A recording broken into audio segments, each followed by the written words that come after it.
Overstating paying their respects to today, the president and the first lady of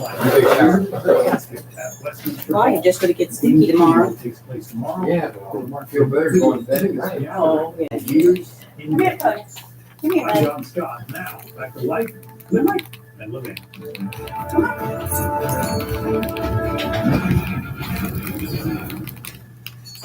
Welcome back. Charles Payne. When I was growing up, it was understood that if the government spends and borrows more money, it contributes to inflation. It weakens the value of the dollar. And apparently I didn't learn properly because I understand from Joe Biden, the more you spend, the more you borrow, the more money you print, that they're actually fighting inflation. Now, I know he's illiterate in many ways, but is he so completely ideologically illiterate that he really believes it, or is this just an ideology? Well, it's ideology. No, quit. No, Break, quit. you hit the nail right on the head. There is a theory, and it's been in the works for over 100 years, but it sort of collates a bunch of different economic theories, and they've all come together known as modern monetary theory. And the central tenet of this is that government controls the printing press.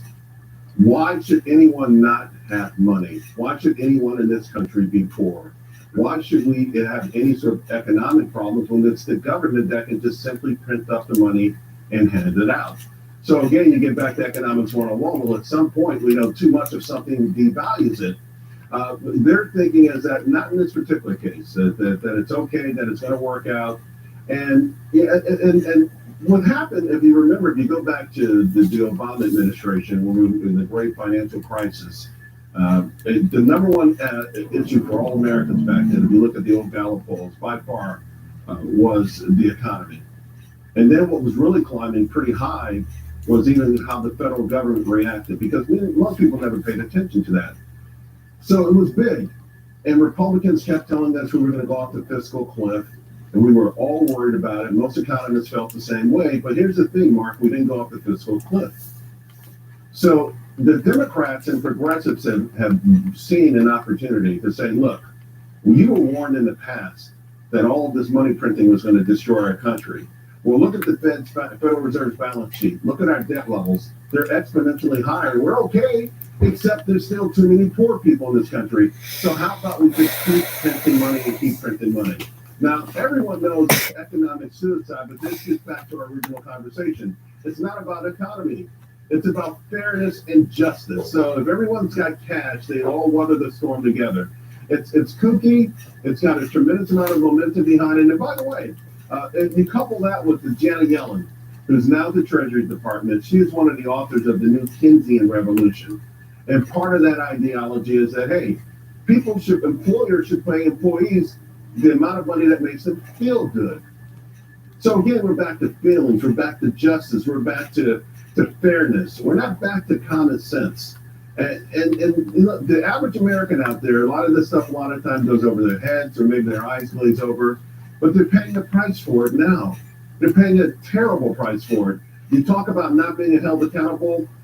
This government tried modern monetary theory with that $1.9 trillion bill package from last year that we didn't need.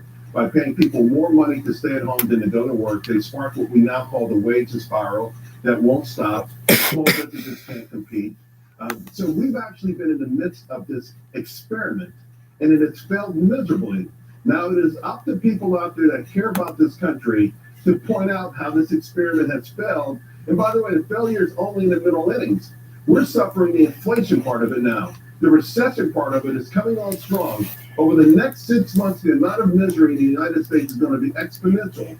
Someone must point out every single day, this is the result of modern monetary theory. Let's get back to pulling ourselves up by our bootstraps. Let's get back into pride of achievement. Let's get back into looking for excellence. No more excuses, no more fighting the wars of yesteryear. No more talking about justice for things that happened 100 years ago. We want to look forward and remain the biggest country in the world. Where are you going? Get And down if we keep here. going at this rate, that won't happen.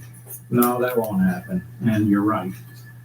And when you look Come at on, countries Coda. like Venezuela and Zimbabwe, and you look at the Weimar Republic before the Third Reich, that's what happens when you print too much money.